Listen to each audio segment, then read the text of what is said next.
انس ابن مالک رضی اللہ عنہ سے روایت ہے، وہ بیان کرتے ہیں کہ میں، میرے والد اور ابو طلحہ بیٹھے ہوئے تھے، ہم نے گوشت روٹی تناول کیا، بعد از میں نے وضو کے لیے پانی طلب کیا، ان دونوں نے مجھ سے دریافت کیا کہ آپ کس لیے وضو کرتے ہیں؟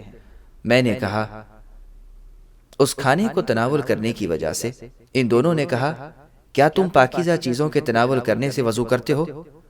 ان چیزوں کے تناول سے تو اس شخص نے یعنی نبی صلی اللہ علیہ وسلم نے وضو نہیں کیا تھا جو تم سے بہتر تھے۔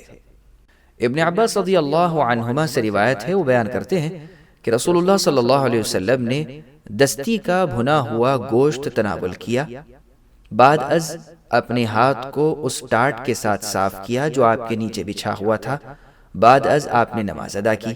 اس حدیث کو ابو داؤد اور ابن ماجہ نے روایت کیا ہے۔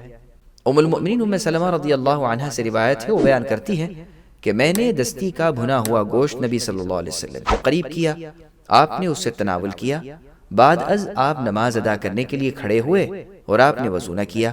اس حدیث کو احمد نے روایت کیا ہے۔